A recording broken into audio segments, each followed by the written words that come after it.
नमस्कार दोस्तों, मैं आपका अपना दोस्त अजय कुमार यादव एक बार फिर से आपका हार्दिक स्वागत करता हूं आपके अपने YouTube चैनल पर। और आज हम एक नई गाथा, एक नया तथ्य लेकर के आए हैं। आज हम आपको बताएंगे कि पृथ्वीराज चौहान जो हमारे अंतिम हिंदू सम्राट थे दिल्ली और अजमेर के, उनका अंत कैसे हुआ, ऐतिहासिक तथ्य क्या है, कहानियां क्या है, कौन सत्य के करीब है, इसके बारे में बात करेंगे। पृथ्वीराज चौहान ने मोहम्मद गौरी के साथ दो लड़ाइयां लड़ाई, तराइन का प्रथम युद्ध व तराइन का द्वितीय। तराइन के प्रथम युद्ध के अंदर पृथ्वीराज चौहान ने मोहम्मद गौरी को बुरी तरीके से परास्त किया और मोहम्मद गौरी अपनी बची कुची सेना लेकर अफगानिस्तान गजनी चला गया। तराइन का दूसरा युद्ध 1192 ईस्वी के अंदर लड़ा गया। इसमें पृथ्वीराज चौहान की हार हुई। अब पृथ्वीराज चौहान की हार हुई तो अधिकांश फारसी इतिहासकार ये लिखते हैं कि पृथ्वीराज चौहान को सिरसा के आसपास बंदी बना लिया गया और उनकी हत्या कर दी गई। इसी प्रकार की कहानी को कमोबेश दोहराते हैं। कुछ ये लिखते हैं कि पृथ्वीराज चौहान भी युद्ध स्थल के अंदर मारे गए, लेकिन पृथ्वीराज के दरबारी कवि चंद्रवरदाई भाट ने जो पृथ्वीराज रासो नामक ग्रंथ लिखा, उसके अंदर वो ये दोहराते हैं कि पृथ्वीराज चौहान को बंदी बना लिया गया और बंदी बना करके अफगानिस्तान ले जाया गया। पृथ्वीराज चौहान के साथ अमानवीय अत्याचार किए गए, उनकी दोनों आंखें फोड़ दी गई। जब ये सब सूचना पृथ्वीराज चौहान के कवि व बचपन के मित्र चंद्रवरदाई भाट को लगी तो वे सन्यासी का भेष बना करके मोहम्मद गौरी के दरबार में गए और वहां पर रहने लगे। एक दिन बातों बातों में उन्होंने पृथ्वीराज चौहान की शब्द भेदी बाण और वीरता के बारे में प्रशंसा कर दी। तो मोहम्मद गौरी इस पर हंसा और उसने कहा कि पृथ्वीराज चौहान तो हमारी कैद के अंदर एक कैदी है, और ये निश्चय हुआ कि पृथ्वीराज चौहान की धनुर्विद्या की परीक्षा ली जाएगी। खुद मोहम्मद गौरी महल की चोटी के ऊपर, अट्टालिका के ऊपर सिंहासन लगा करके बैठ गया।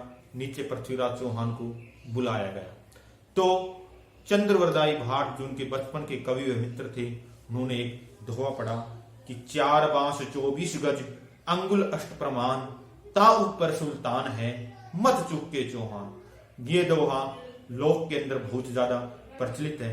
कहते हैं तब पृथ्वीराज चौहान ने शब्द भेद दीवान चलाया और सीधा जाकर गौरी की छाती में लगा और गौरी की वहीं मृत्यु हो गई। इसके बाद चंद्रवरदाई भाट और पृथ्वीराज चौहान दोनों ने एक दूसरे को कटार घोंप ली और वो दोनों भी वीर गति को प्राप्त हो गए।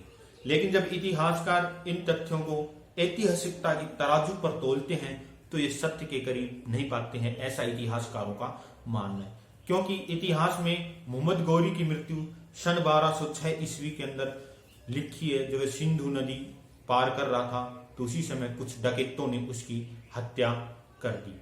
दूसरी ओर डॉक्टर गोपीनाथ शर्मा जैसे कुछ इतिहासकार हैं कि अजमेर के अंदर एक सिक्का भी मिला है जिसके एक तरफ मोहम्मद शाम अंकित है तो दूसरी तरफ पृथ्वीराज चौहान का नाम अंकित है। इसके आधार पर ये मानते हैं कि हो सकता है कि कुछ समय तक पृथ्वीराज चौहान ने अजमेर में शासन भी किया हो गौरी की अधीनता में, और बाद में गौरी के खिलाफ विद्रोह कर दिया हो तो गौरी ने पृथ्वीराज चौहान को मरवा दिया हो। लेकिन भारत के अंतिम हिंदू सम्राट का इतिहास किंवदंतियों और लोक कथाओं के अंदर इतना खो गया है कि किसी भी निष्कर्ष के ऊपर पहुंचना सही नहीं होता है। फारसी इतिहासकार कमोबेश यही कहानी दोहराते हैं कि या तो वह युद्ध भूमि में मारे गए या उन्हें बंदी बना करके लाया गया और उनका वध कर दिया गया।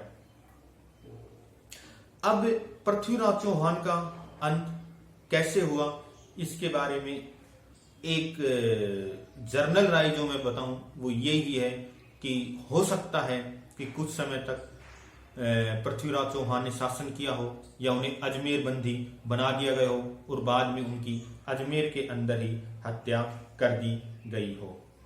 पृथ्वीराज विजय नामक एक पुस्तक है जो डॉक्टर बुल्लर ने कश्मीर से खरीदी थी।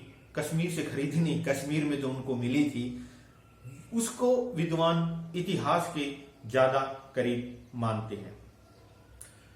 अब बात ये आती है कि क्या लोक के अंदर जो दोहा प्रचलित है 4 बांस 24 गज वाला, और वो इतना प्रचलित है, क्या वो ऐसे ही प्रचलित है? हम तो ऐसे भी नहीं कह सकते कि उसके अंदर बिल्कुल ही सत्यता नहीं है, क्योंकि जो चीज हम अपने पूर्वजों से सुनते आ रहे हैं तो उसका भी कुछ ना कुछ तो आधार होता ही है। लेकिन फिर भी पृथ्वीराज चौहान एक इतिहास के ऐसे महान योद्धा हुए हैं जिन्होंने भारत के इतिहास को बहुत प्रभावित किया है, और जिनका जाना भारत के लिए एक बहुत ही बड़ा दुर्भाग्य साबित हुआ, और भारत के अंदर एक विदेशी शासन की स्थापना होगी जो कि अंग्रेजों के जाने के बाद ही खत्म हुआ। हसन निजामी नामक लेखक जिसने ताज उल मासिर लिखा, वो भी पृथ्वीराज की हत्या की बात स्वीकार करते हैं कि उनकी हत्या युद्ध भूमि में हुई। फारसी दस्तावेजों में तबकात एक नासिरी किताब है जिसको सच के ज्यादा करीब माना जाता है, और उसके अनुसार भी यही है कि पृथ्वीराज चौहान को बंदी बनाया गया और फिर इनकी हत्या कर दी। अब हम ये बात दर्शकों के विवेक के ऊपर छोड़ते हैं कि पृथ्वीराज चौहान का अंत कैसे हुआ, वो इसके बारे में क्या मानते हैं, इसके बारे में अभी और अनुसंधान की आवश्यकता है। हम आगे कभी एक वीडियो और बनाएंगे जिसके अंदर पृथ्वीराज रासो की ऐतिहासिकता और प्रामाणिकता क्या है इसके बारे में हम जिक्र करेंगे। प्रिय मित्रों, आपको मेरा वीडियो कैसे लगा, प्लीज लाइक और सब्सक्राइब करें। आपके बहन भाई को सपोर्ट करते रहें। हम इसी प्रकार के ऐतिहासिक, धार्मिक, पौराणिक, मोटिवेशनल वीडियो बनाते रहते हैं, और धार्मिक विषयों पर भी वीडियो बनाते रहते हैं। उम्मीद है आप हमें सपोर्ट करेंगे, चैनल को लाइक और सब्सक्राइब करेंगे। आपका अपना भाई अजय कुमार यादव।